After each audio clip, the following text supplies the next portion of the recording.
We don't need to record, right? Or you want to record? No. Well, I knew about them. I didn't know. Do you want to? They just told me. I don't. Okay, great.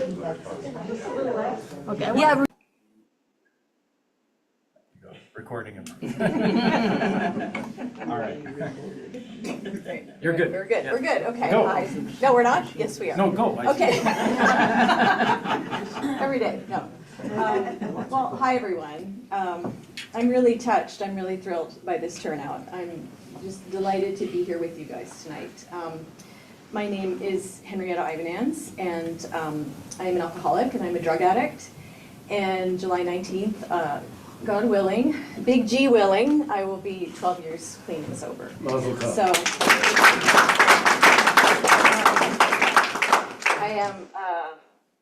I'm going to try and focus tonight on some pieces from my books and just explain them a little bit. But as Tracy was saying on Saturday, I did talk a little bit about my story.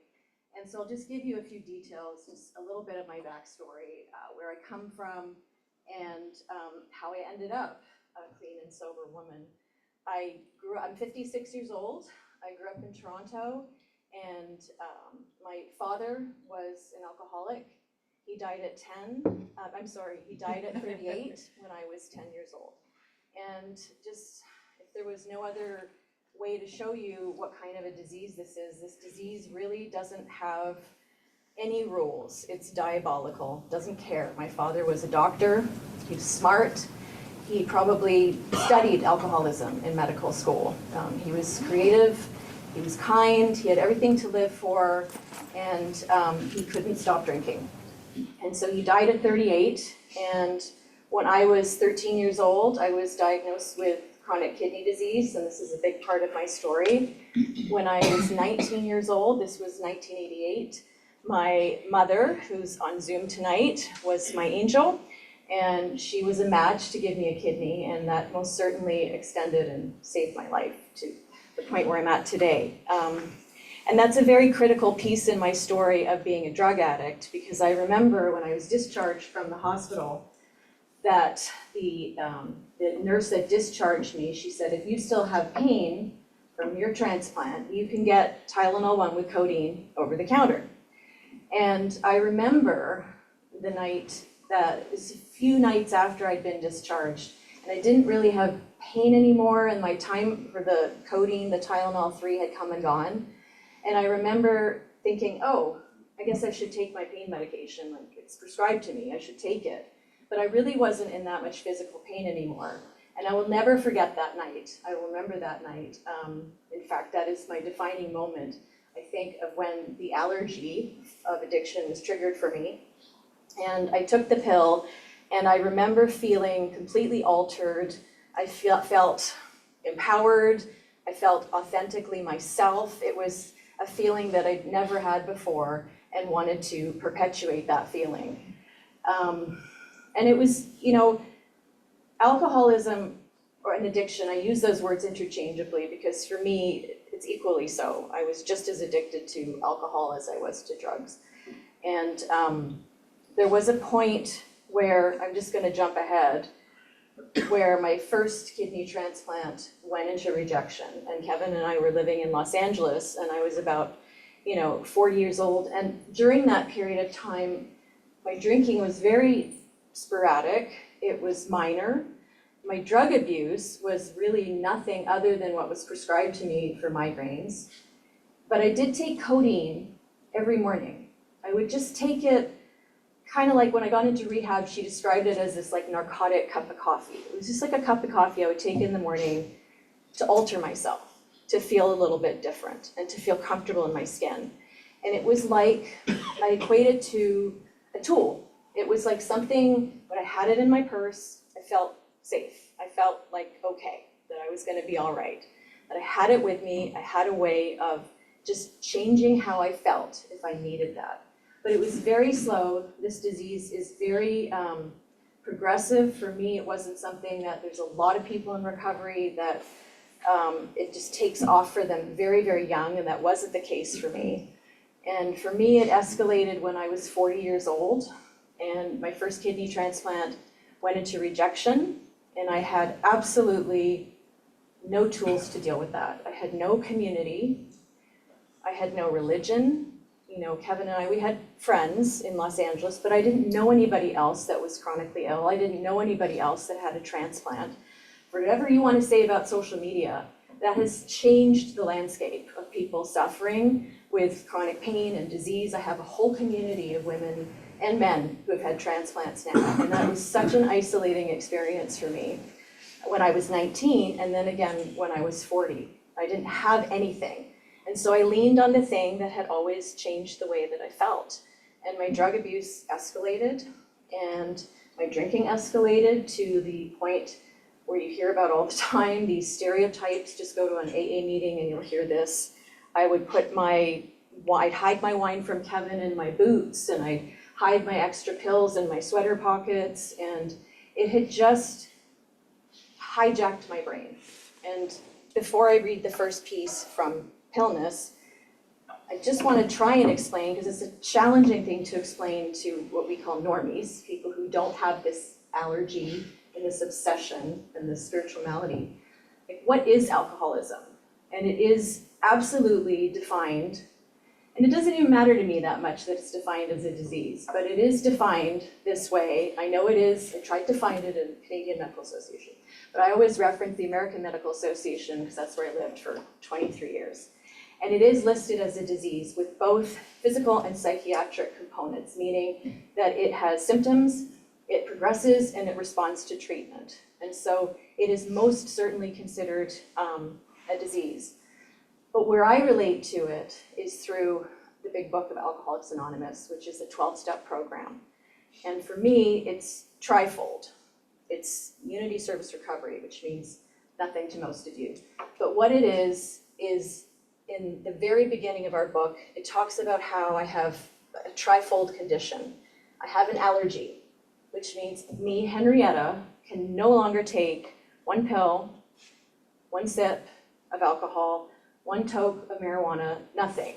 Because there's an allergy inside of me that is triggered. And when that is triggered, I can't stop.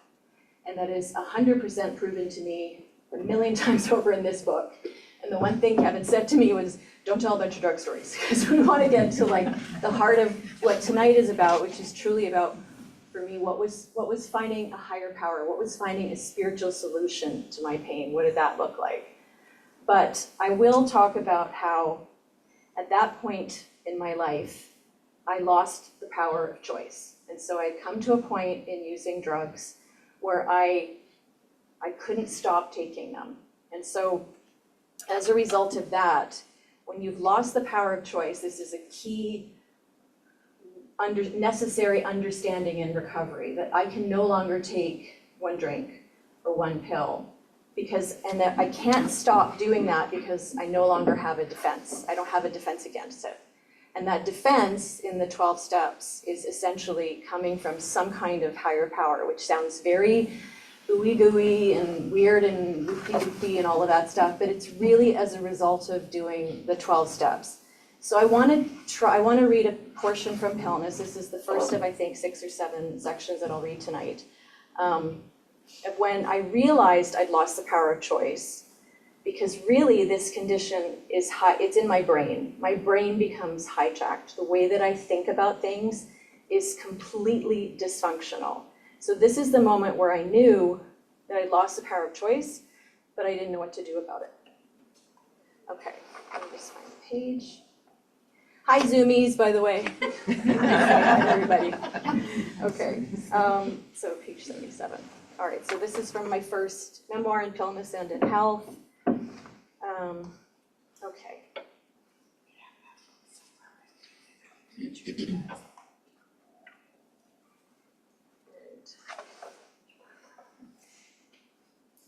Sorry, just want to make sure I'm not. All right. But any thought of my husband was random and fleeting, like a rare cloud that might pass through on an otherwise clear summer's day. My thoughts were focused on us, me and the drug, and how hard the pharmacist should be working, not how hard I knew Kevin was working. He was running around in brutal heat, contorting his body into crazy positions to get the perfect shot, putting money in the bank, bread on our table, and pills in my pocket. Ivanans. I walked up to the counter and plunked down my tomato juice. The pharmacist placed an extra tall container beside it, slipping it into a white paper bag. They must have run out of short containers. This pharmacy had made mistakes in the past. One time they had doled out 90 Ambien instead of the 30 tablets Kevin had been prescribed.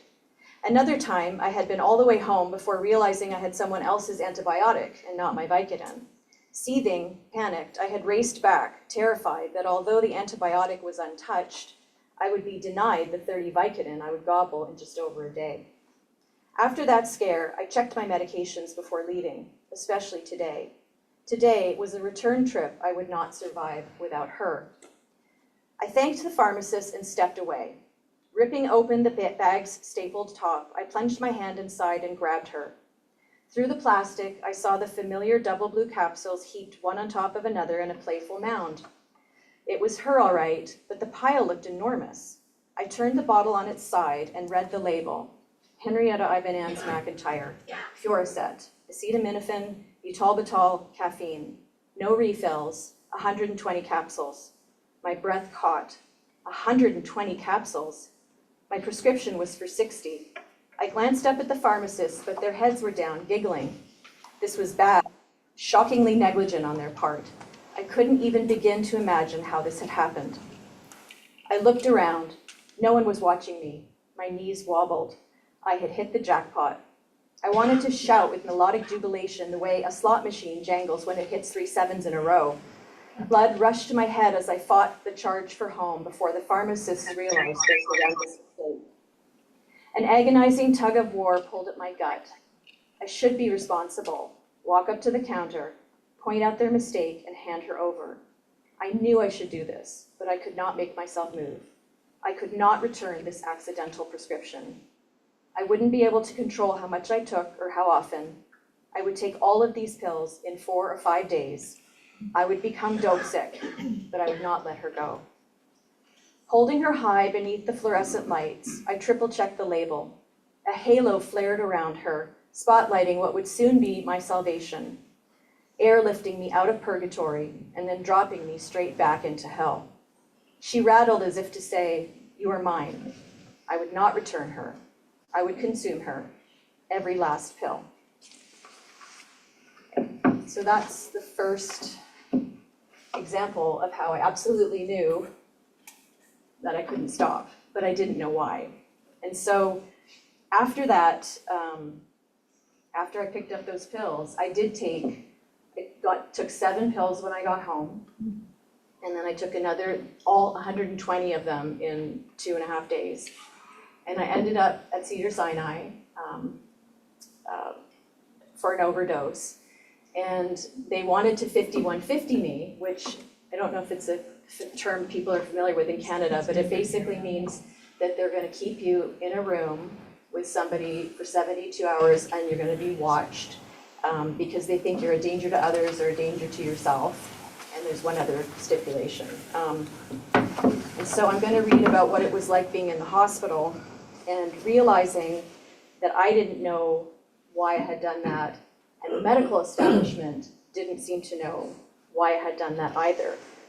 And that is like a theme for me throughout these 2 books, is that without question, I revere medical science. I mean, I am here because of medical science. It's a kind of poetry that I'm alive, and spoiler alert, he gave me his kidney for my 2nd transplant. That's a kind of poetry, it's a kind of science fiction, that I'm only alive talking to you like this because of somebody else's kidney in my body, and I take a handful of pills every day. And it's also a little bit like going to war, because I'm constantly, with my immunosuppression, I'm constantly fighting all of you guys and all of the germs you might have coming at me. But medical science, no question, it has been, it's been like the heart of my life for so long. And so to start to have these experiences, which I also had in the next book, where they didn't seem to understand what was going on with me, was completely shattering and disappointing and heartbreaking and also dangerous. And so I feel really strongly about honoring both sides of that picture. Okay, so let's see. All right. Kevin stood, so now we're in the ER after my overdose. Kevin stood next to her. You guys are okay for seats, yeah? Okay. Kevin stood next to her. This is the ER physician, psychiatrist. His folded arms seemed to be holding his torso together. Over the ER's insulting cacophony, I strained to answer her questions. Each time I spoke, my lips collapsed upon themselves. She kept asking me to repeat myself. My stomach clenched in annoyance. Yeah, fine, I was slurring, but seriously, why was my answer so hard to understand? Why did you want to kill yourself? I did not. Why did she keep asking that? God, it was hard to talk. Get the headaches, I managed, my flaccid tongue unable to support the D. Kevin and I locked eyes. Help me. Henriette gets a lot of migraines. The psychiatrist looked at him. It's important that Henriette answer for herself. Kevin crossed his arms tighter. My body was up on its side, straining to participate. When was she going to bring the drugs? Inside the vomit-stenched antiseptic air, I smelled something darker, lurking on the hospital horizon. A reason for my obsession with her. She needed a reason why I would kill myself. I don't want to lose my kidney, I slurred. A woman losing her 23-year-old kidney transplant would be depressed, if not despondent. Yet this was but a half-truth, a gurney-side manipulation. I certainly did not want to lose my kidney, but depression over its rejection was not the reason I had swallowed all of the accidental prescription. Taking 120 tablets in 2.5 days for a migraine was also not the truth. My truth was, I had no idea why I had taken all of her in 2.5 days. So I had to offer the psychiatrist a lie. Of course, this lie corroborated suicide attempt. Why else would you take 120 tablets of anything unless you were suicidal?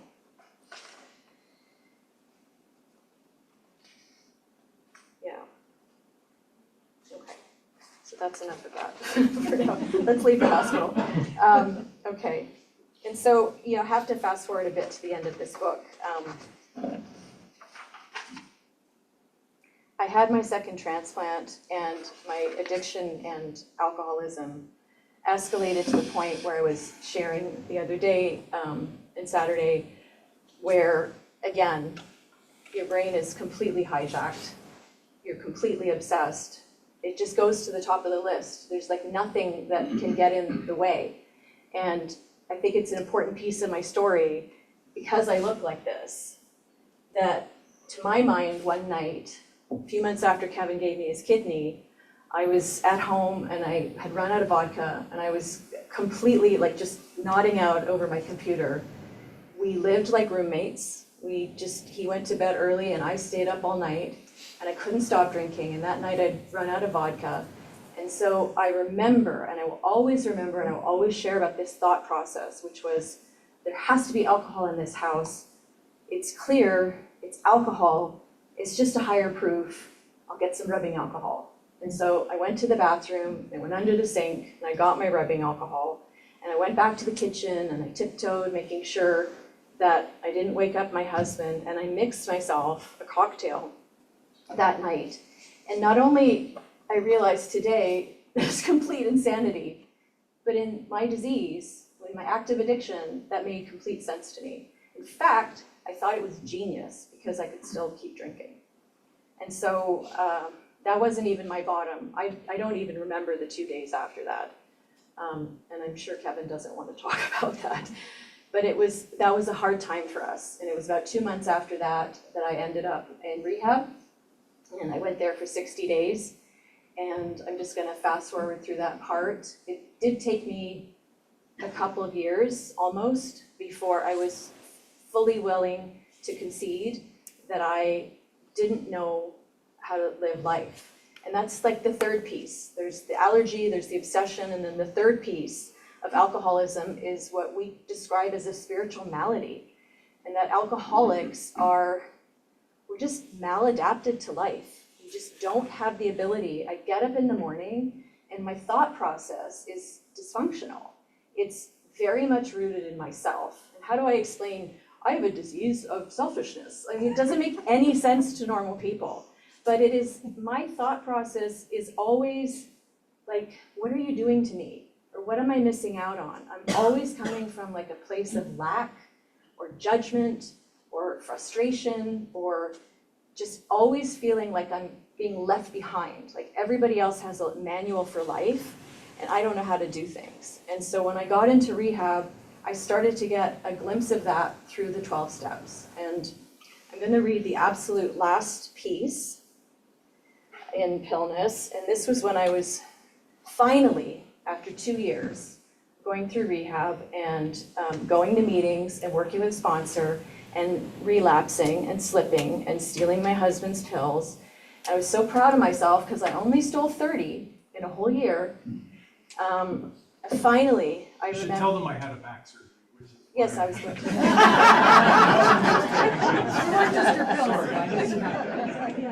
No, there's only one drug addict in this family. It's not him, that's for sure. Yes, so this is what happened. I finally got 140 days, and Kevin had his back surgery, and I'm not blaming you, but I didn't go to a meeting for 3 days because I was looking after him and he'd had the surgery. And this was the moment when I finally understood the first step and how powerless I was. Okay, all right. The kitchen counter was cluttered with grocery bags filled with Kevin's favorite foods. They lay there mocking me, unpack us.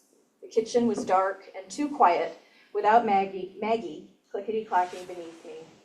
She had elected to remain on the bed, curled up next to Kevin. Something fluttered inside my chest. I looked down at my hands. They were shaking. I flipped on the light as darkness began to consume me.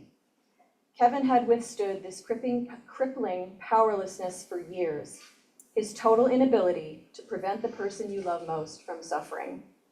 He had set his timer to make sure I was still breathing through the night on her blackest of nights. I had barely been able to round trip to Ralph's, which is a grocery store, terrified he might pee unattended and fall.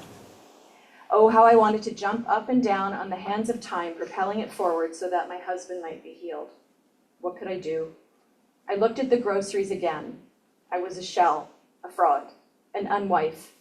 It began to rise in my chest, an awakened animal, an unrealized pain with teeth, heart, and a voice. My head spun. Falling against the counter, I screamed, countless, endless seconds. God, help me.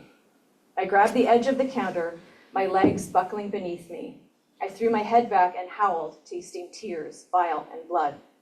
And then, flushed and spent, the emptying of my soul was complete. Moments later, the phone rang. It was the last thing I felt like doing, but I answered. Hello? My voice shook. It was Remy. We barely knew each other then. I don't think we would be considered friends today. She was sleek and stylish, a 30-something lady who lunches perfection. In her early 20s, she was imprisoned for drug trafficking. We had exchanged phone numbers inside the rooms of AA and a couple of calls. Are you okay? Out it came, all my self-loathing and shame, my surrender unleashed. I have to unpack the groceries and make him a snack. He's in so much pain, I don't know what to do. Remy paused. It sounds like you need to go to a meeting. I can't leave him, I have to look after him, I cried. You have to. It's your medicine. Silent tears fell, noiseless sobs cutting off all breath. But these were tears of connection, one alcoholic talking with another relief. She got it. Do you want his pills? Wiping away snot, I inhaled choppily. I pictured the lockbox full of drugs beneath our bed and the gold key gleaming against his torso. No, I don't. I really don't, I laughed. What I wanted was to be set free. Thank you, I whispered, choking out my gratitude to an almost stranger who had just shown me unconditional love, loving me until I could love myself. I lay down a tray and began to load it.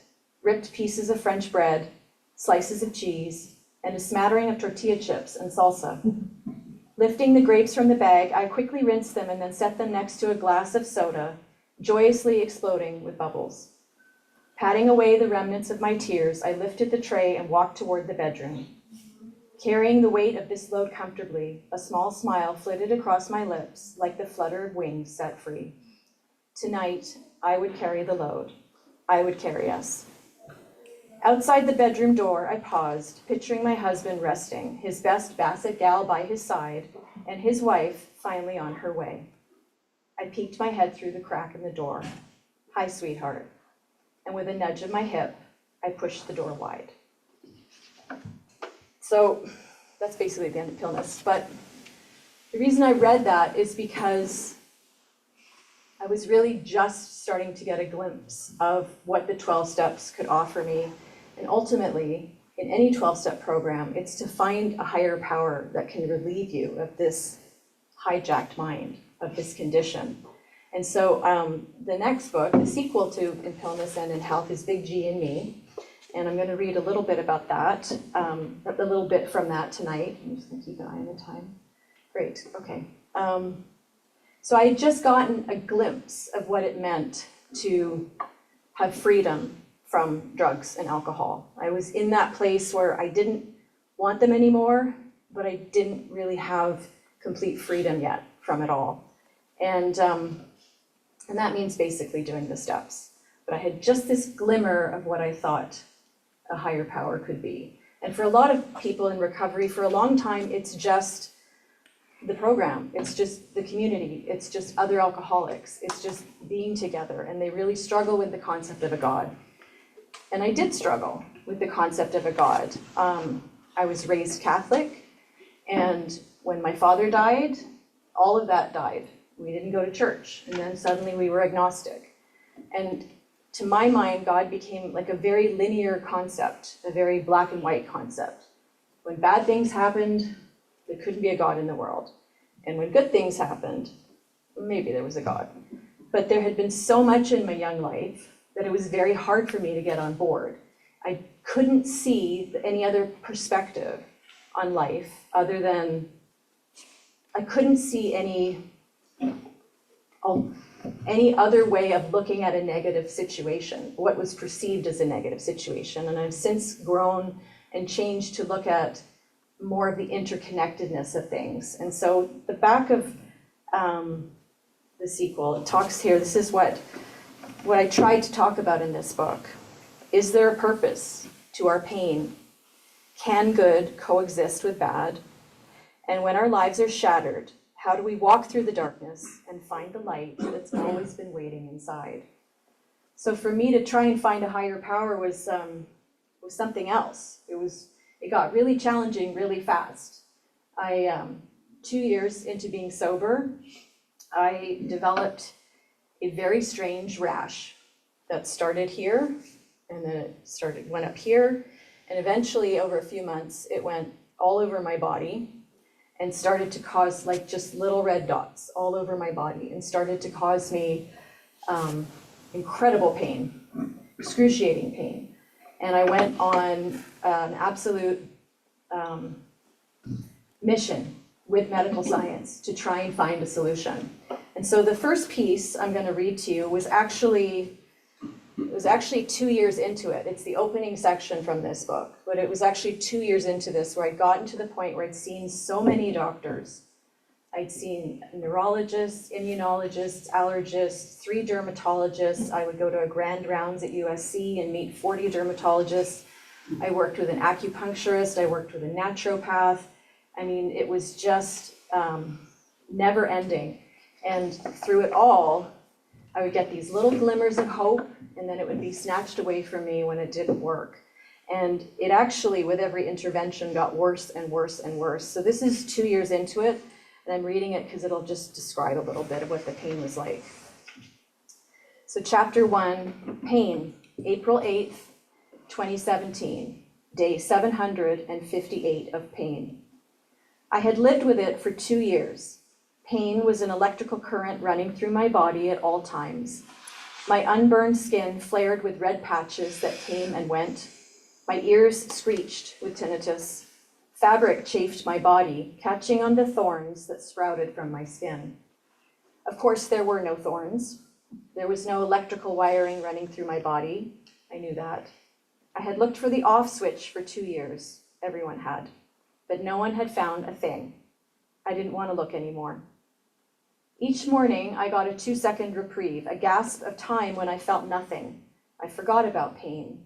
but it always returned, twitch, sizzle, burn. By the 3rd second of any given morning, I ached with nostalgia for that 2-second stay. I gently placed my legs on the side of the bed, trying to ignore the heat under my thighs, trying to ignore the dread that claimed me every day. Pain controlled every second, and we were only a few hundred seconds in. I wore an old t-shirt of Kevin's, threadbare from 2 years of daily use. It had taken so long to find something tolerable to sleep in, and even then I pushed the short sleeves up when skin contact was unbearable. I wore an old pair of Kevin's underwear around the house like an overwashed hospital gown draped as far from my body as possible. When the waistband snapped from overuse, I used a clothespin to hold it together. I didn't know how to repair elastic and drew the line at asking a tailor to repair my husband's tidy whities, because then I would have to explain why, and I didn't know why pain had come for me. When I found a piece of clothing I could tolerate, it became holy. Just looking at it brought me comfort. I'd shiver in a kind of ecstasy when stepping out of the prison of my jeans and into his briefs. I was grateful for the Los Angeles heat that let me wear muumuu-type dresses most of the year. I shuffled into our living area, folding myself onto the hardwood floor. The front door was cracked open, as it usually was in our cabin in the foothills, just wide enough for Walter, our 13-year-old basset hound, to waddle in and out of. Today, he lay waiting for me by the patch of wood I had rubbed bare with naked knees. I had been showing up here for 2 years, trying to find a way out of pain through prayer and meditation. And I had found something, moments of relief and connection. I called it God, with a small g. So that's the beginning of the book. And like I said to you, the journey was just, there's a whole other thread through this book, which I'm not going to talk about tonight, but it's a thread of my father's descent into alcoholism and how I did come to terms with that. But that's, I'm not going to address that tonight for no other reason than time. I'm not going to keep you guys here all night. So yeah, the next chapter I do want to read is from the first time, it's actually a year earlier, but it's a year into my journey going to all of these different medical, going through all the medical science. And I realized one night that I was really going to have to try something different, that it wasn't going to work for me.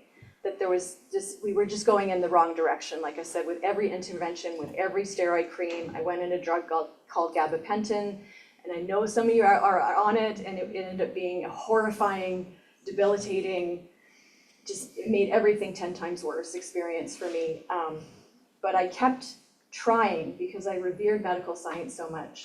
And I'm not knocking medical science, I'm here for it. Like, I'm here because of it.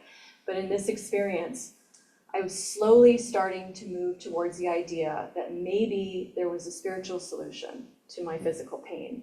And maybe that was what I was going to have to lean on. So this was the first time I tried prayer. And through the 12 steps, the 11th step is sought through prayer and meditation to improve our conscious contact with God as we understand Him.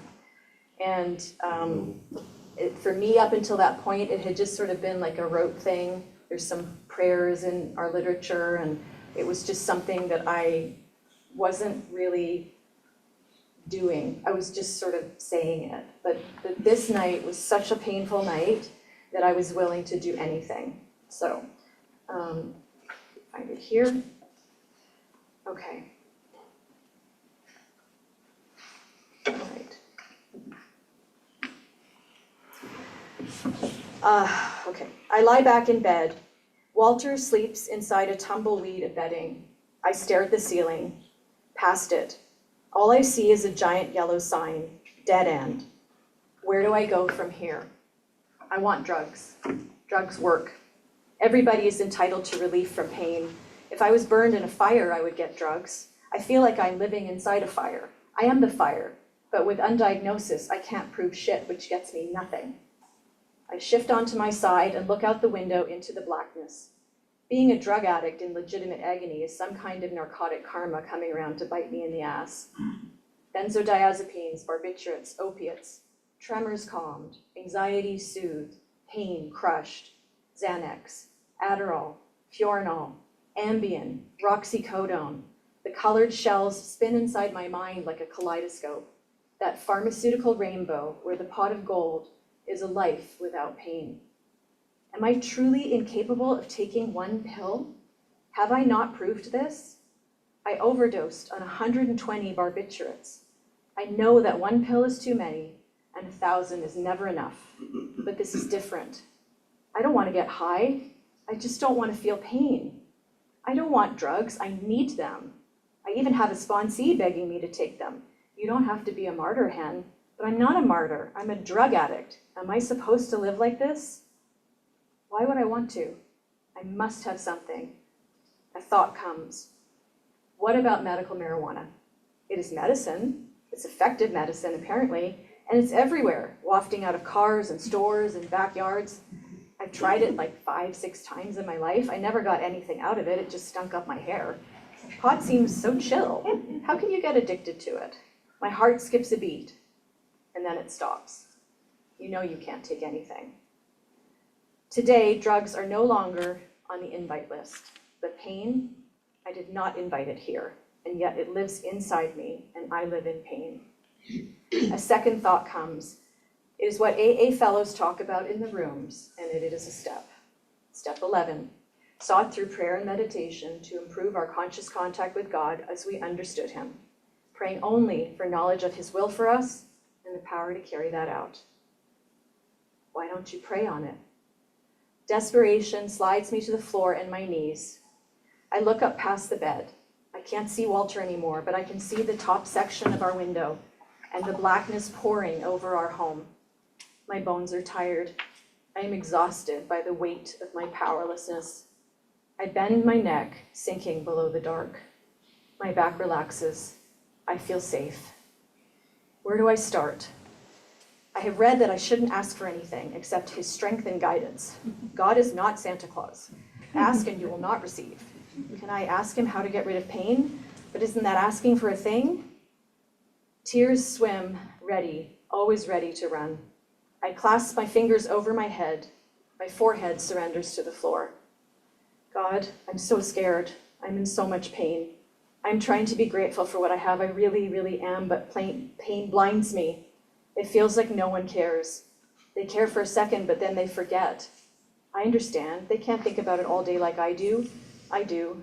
I think about it all the time, every second of every day. Do you care? I feel so alone.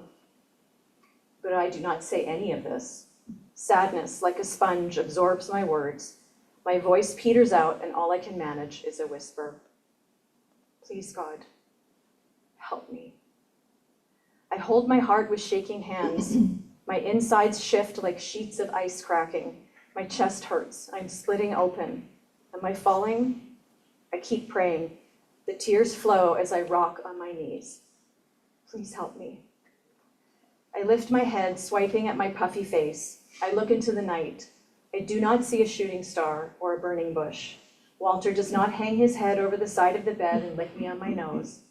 I clock my arms, still burning. But I feel a lightness. I do. There's a buoyancy inside my chest, an electric calm. I crawl into bed, noting a flinch of resentment from thighs unfolding to straightness. I inhale a few times, long and shaky. How do I feel? Like the blocks of rage I hurled today have crumbled. And inside the dust cloud of my surrender, I feel calm, cleared out, empty, yet full. I lie down to sleep, kissing Walter on his head.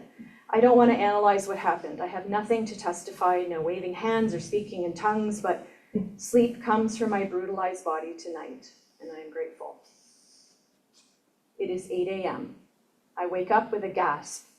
I am pain-free, and then it lands. Twitch, sizzle, burn. The pain groundhog sees its shadow, and then my forearms, calves, the tops of my feet. Pain is staying. I am not healed. Why don't you pray on it? Why don't you fuck off? So, that's the first time I prayed. Okay, so let me keep an eye on the time here. So I think I think I'm just gonna talk 2 more sections. I wanna talk about how, for me, finding God was most certainly, there were 2 women very specifically that I wrote about in this book. One was named Lexa, who died of cancer and was incredibly of service to Alcoholics Anonymous. And the other was my sponsee, Dawn, which I may not be able to read about, but she also died of cancer. And I would like to read a little bit of what she said. But part of how I started to develop a relationship with God was also seeing God show up in other people's lives and how they responded to God and what their experience was. And so I think instead I was gonna read a section from my grand rounds, but I think I've made my point about how there was starting to be a disconnect between me and the grand rounds. Was 40 dermatologists at USC in Los Angeles, came from all over Southern California to look at my skin and look at my body and weigh in on what my potentially what my condition was. And as a result of that, nobody had any grand ideas. And so that was a turning point for me where I'm like, I don't know if this is ever going to be resolved. And it did eventually with time, but it was 6 years of living with pain. And it was because of finding a relationship with who I call Big G in this book that I was able to get through it. But it was also because of these women. So I will read a little bit from Lexa.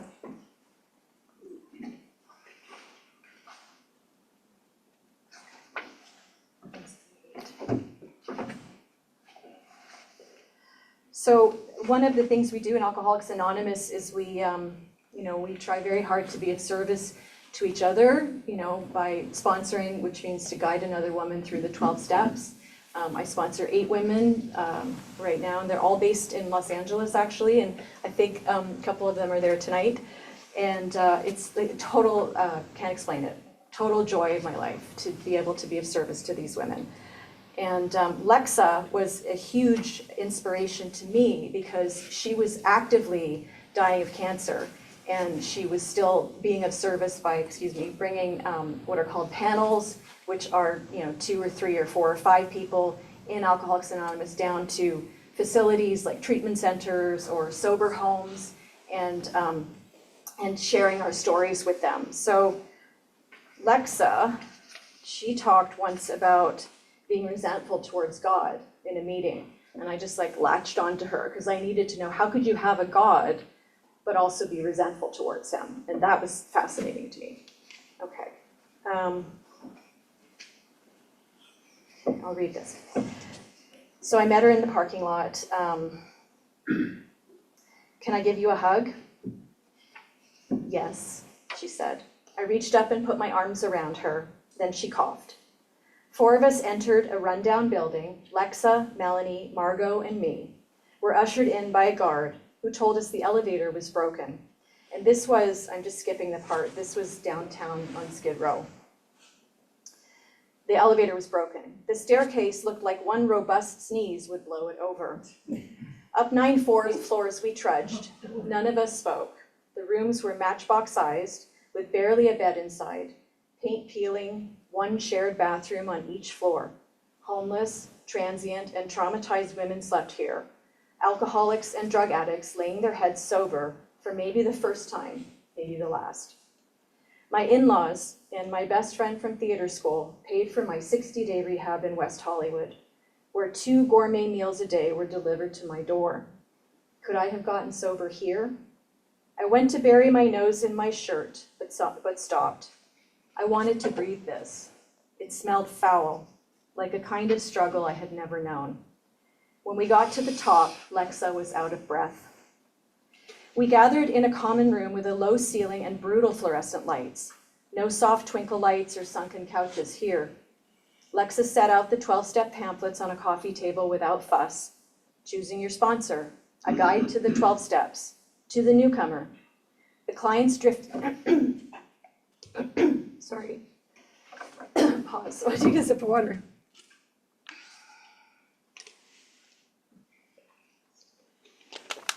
Maybe it's that smoke catching up to me.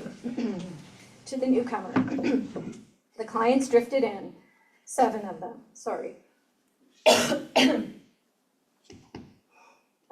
Most of them crowded together on a couch that in most homes would be relegated to the basement or Goodwill. Lexa coughed again. She decided 3 of us would speak for 15 minutes and then the clients could share. You're not going to speak, I asked? No. Oh, I was disappointed. I wanted to learn more about Lexa. It hurts to talk, her cough continued. The force of it scratched my throat.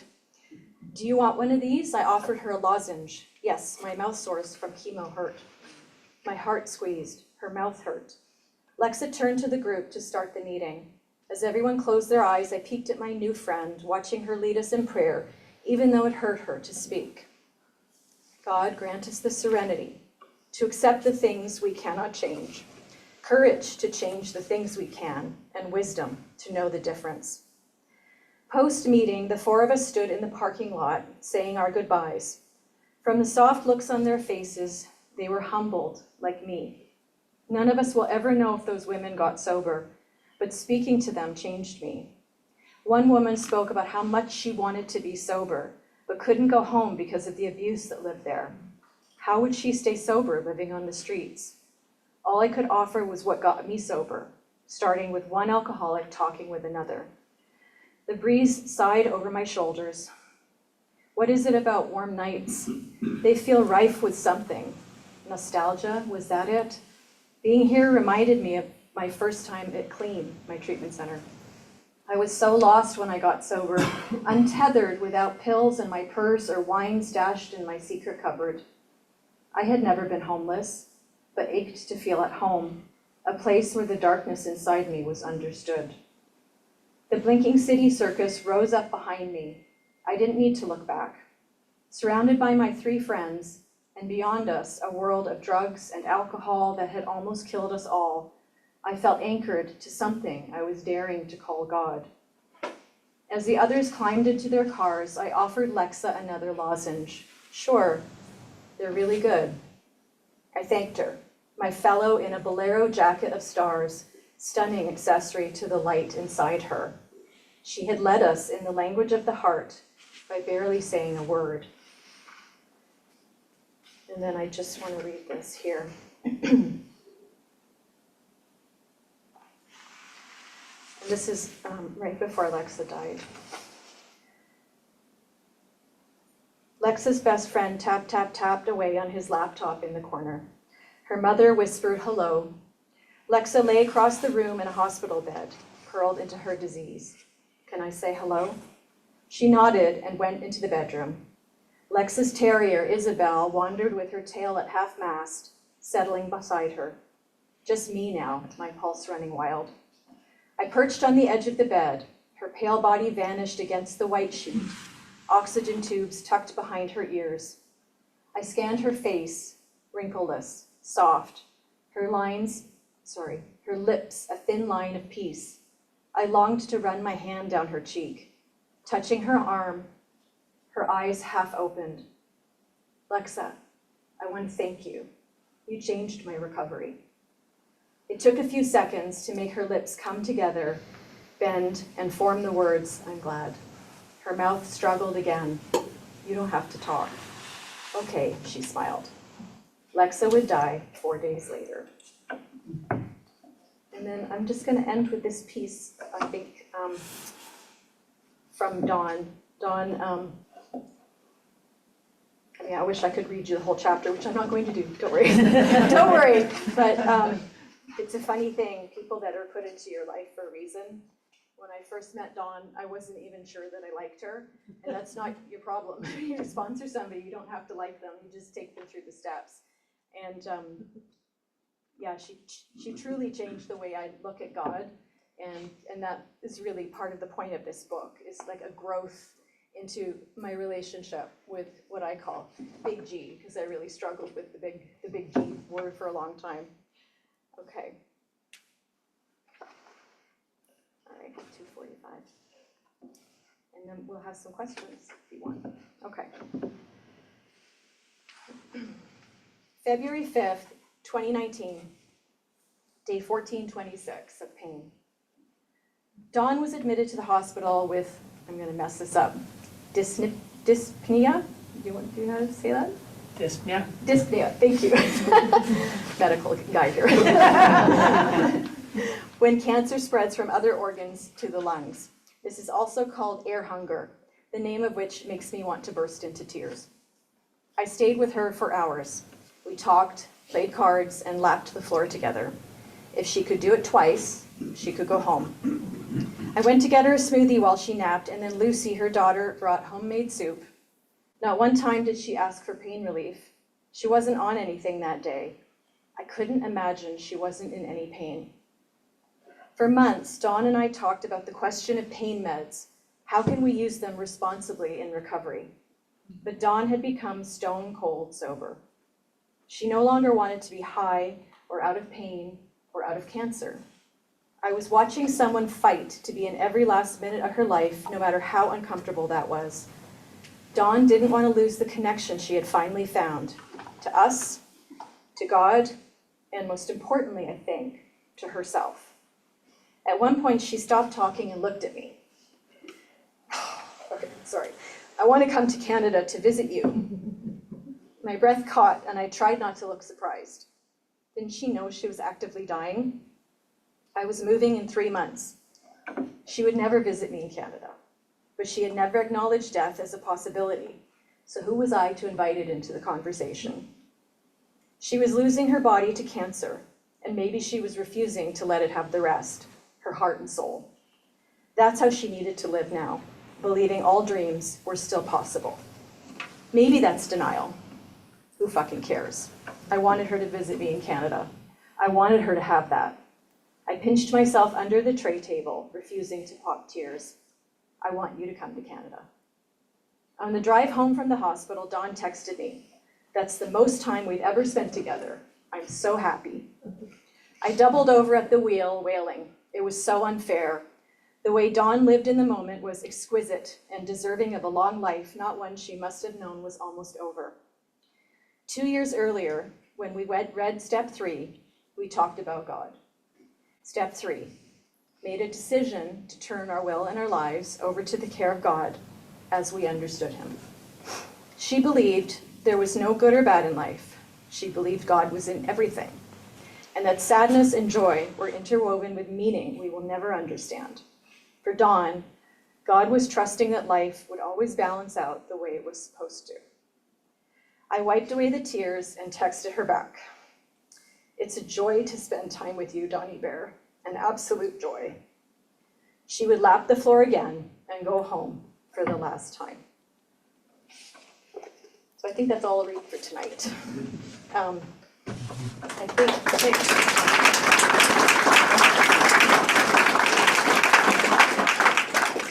So we do have a few minutes left.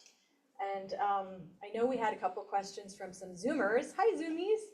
But do you guys have any questions? Anything? You can literally ask me anything about anything. Clearly, I'm an open book, and I will answer anything about addiction, recovery. Yes. When you were lying on the floor in the kitchen, you said snot and bile. Very low point. And you get a call from a random person that you've met in the program. Yeah. Why do you think that would be? Why? Because I think that was my moment. That was my moment of clarity. And what I mean by that is the first step is we admitted we are powerless over alcohol. I always say we admitted we're powerless over drugs and alcohol. And then there's a dash that our lives have become unmanageable. I'm 36 years old. Ah! I'm only saying that because I have some familiarity with it. Yes. Yes. I have an expression that I use. Is it odd or is it God? Yeah. And it's Seems to exactly me right. that was it. that was my sort of moment. like. I didn't know how to do life. All I had to do was show up and make a tray of food for my husband, and that seemed impossible with 140 days sober. And in that moment, I finally understood the dash, which is, and our lives are unmanageable. Because if if I don't plug into a higher power, if I don't plug into these steps, I don't know how to do these things, which sounds so insane, I know, to normal people, but I know you understand that. And so that was my moment of clarity, and the first step was realizing that, obviously, admitting I was powerless.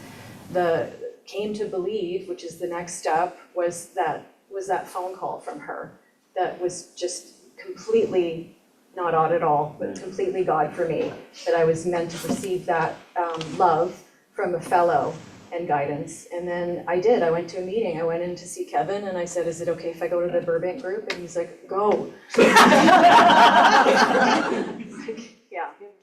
that's my moment. And everybody has a different, as you know, moment of clarity. Yeah, no, thank you for asking. Yeah.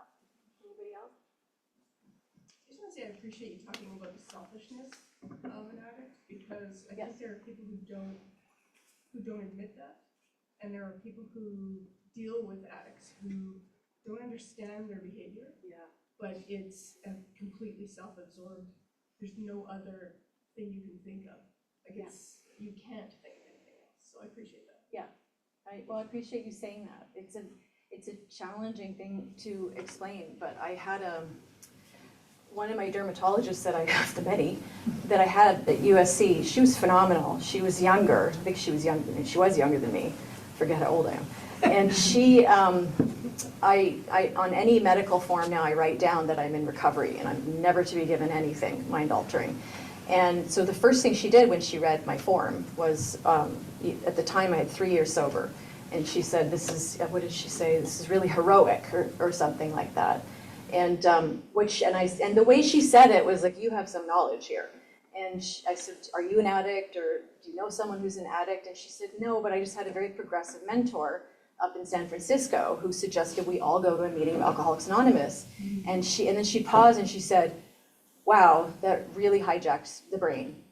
And that's the best way I can explain it. It's just anybody that comes to me and says that they're suffering because they love someone that's, actively using or drinking, and I'm like, get yourself help, because there's nothing you can do for them unless they're willing. There really isn't. In fact, the best thing you can do is not enable them in any way, and it'll maybe get them there quicker to their moment of clarity, but there's very little you can do to help an active addict, because it's such a hijacking of the brain. And I also try to tell people, it's really not personal. Of course, I'll let my husband speak for himself. You can certainly ask him questions, but he couldn't, I know he took things personally, but it just isn't personal. It's like, I'm not capable of caring. Like, I wanted him to not be home so I could just get high and be by myself. That was that was a fun life for me. It was, and alcoholism tells you that that's a good time. It's incredibly diabolical condition. Yeah. Thanks, Kelly. It's good to see you. Yeah. Just wanted to thank you for sharing your story. I'm sure it's not easy to get up and speak and be vulnerable like that in front of a big group, but thank you. Oh, well, that's very kind. It's very easy for me, actually. No, it's, you try your best. I mean, Can I add something to that? Of course, sweetheart. So you asked, I don't want to take any time other than when Henriette went to rehab, I went to Al-Anon. And Al-Anon is, you learn very quickly that alcoholism or addiction is a family disease, and that you have a role in it. I'm the world's best enabler, as you can see. I was very cognizant of what was happening, but I was in denial that it was happening.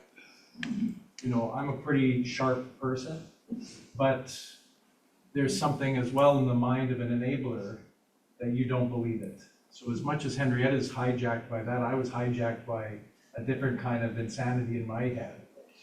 And when I went to Al-Anon, I'll just tell this quick story. Yeah. I went into a room, and actually we used to go together in Glendale, California. There was like AA in one room and Al-Anon in the other room, and there was a lot of couples. And there was this sweet old lady that I thought was elderly at that time. And she told a story. Her husband was sober in the other room. They'd been married forever. And she told this story that he came home one night drunk and he fell down the stairs. And for the first time, she checked if he was breathing and she went to bed. Yes. And my heart was like, what? And she's like, he was alive, but I picked him up for 35 years and I was done. And another man would come home and his wife would be drunk at parties, fall asleep in the car, and rather than carrying her in, he let her sleep in the garage all night. Now that sounds really crazy. At that time, I couldn't believe somebody would do that. I get that now.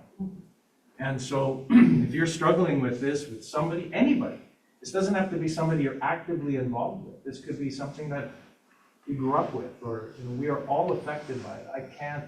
I don't know one person in this world that doesn't know one addict. They might deny that that person's an addict. And Al-Anon was a very helpful. Come talk here for the Oh. Zoomies if you're still gonna chip talk. Al-Anon was like a huge tool Come around. because it's literally the same program as AA. It just is for the families of people in AA. And I laughed because I started going and it was actually very helpful, and I was very angry the first month. I'd go to these meetings, they were like in rooms like this, and somebody would share and I'd be mad and judging them. And then I started loosening up and understanding, and Henriette was still in rehab, and I remember this, I'm not making fun of it, but there was this young woman who had just arrived, and she was detoxing and feisty and yelling and swearing, reminded me of Henriette. And her boyfriend, her husband, looked like he'd seen a ghost. And they said to me, can you talk to him? And he was just this young guy, younger than we were.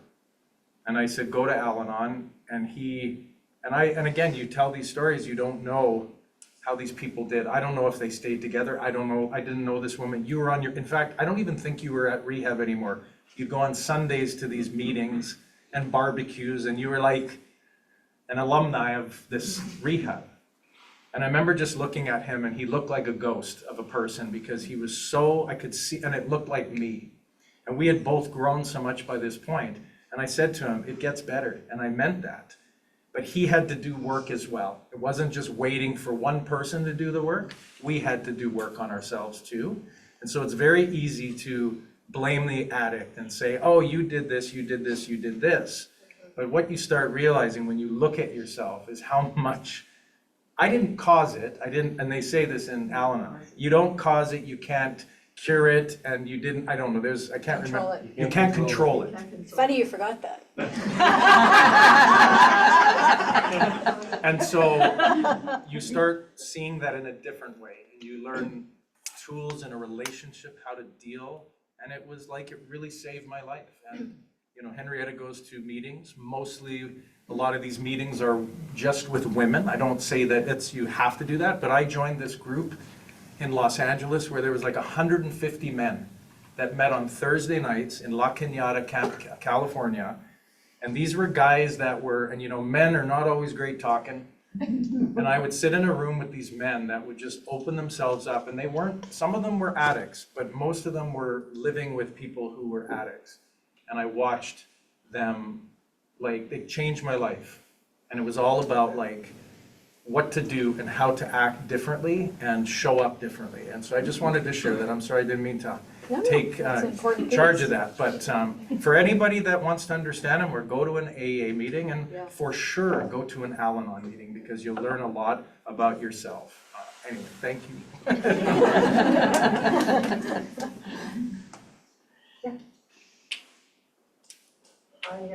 Henriette, I just want to thank you for bringing 12 steps to the forefront of the Jewish community. I've been in 12-step programs since 1986, in relapse for 30 years, for Overeaters Anonymous, which is huge. Coming back into Overeaters Anonymous November 1st, 2020 has literally saved my life. My prediction is I should have been in a wheelchair by now. It saved my life, it saved my marriage, it saved my family. And I go to Al-Anon, and my own qualifier, coming from a dysfunctional family.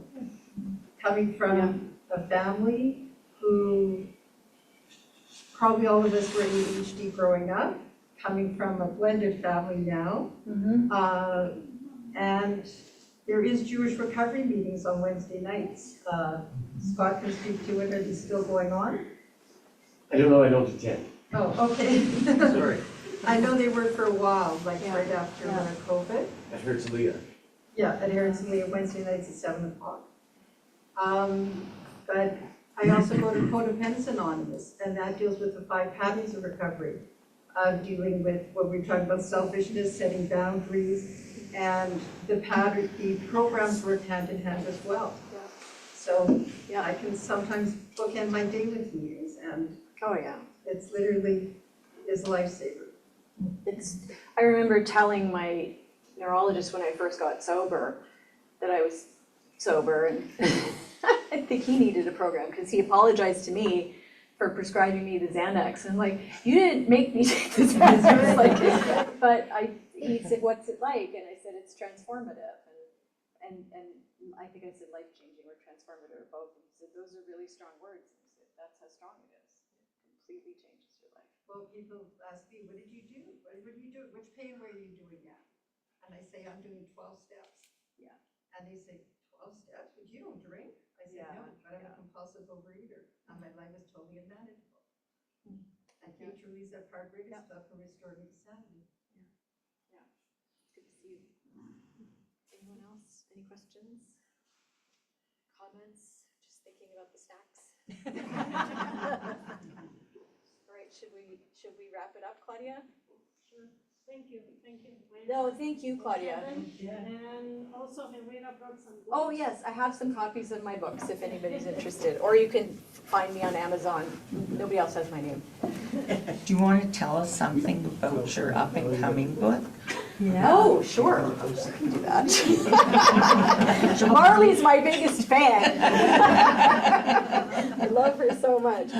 Yes, sure, I've finished my 3rd book, my 4th draft. It's with my editor. It's called Are You There, Judy Bloom? It's me, Henriette. And it's going to, it's an homage somewhat to the great Judy Bloom, who really, I think, was, the way I'm structuring the book is like she was almost like my God and source of strength as I walked through my first love, which was set against the ticking clock of my kidneys failing. So I'm going right back to where it all started and exploring the power of first love and exploring what it meant to be facing my mortality at such a young age. And really excited about it and very proud of it. And yeah, anyway. It's been a real pleasure, and you can find me online. Yeah, like I said, nobody has my name in the world. So if you have any private questions or comments or anything you'd like to be in touch with me, I'm always open to that and love that. So anyway, thank you so much, everybody.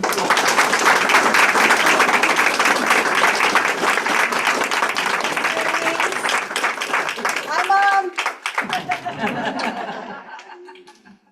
Here, wait. Can everybody just say hi to Mom? Hi, Mom.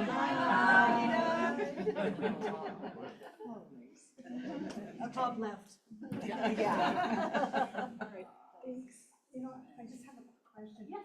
Have you done your books on audio at all? Or is it? Not yet, it's on the list. Is that on the list? It's on the list, yeah. It's a big endeavor for someone like myself. But yeah, no, I know it's next. It's absolutely next. You have a beautiful speaking voice. Oh, thank you. Nice to listen to you. Yeah, it's definitely something I want to do. Yeah, so I'll get there. Thanks for coming. Yeah, we can close. Yeah. Bye, Mom. Bye, Kate.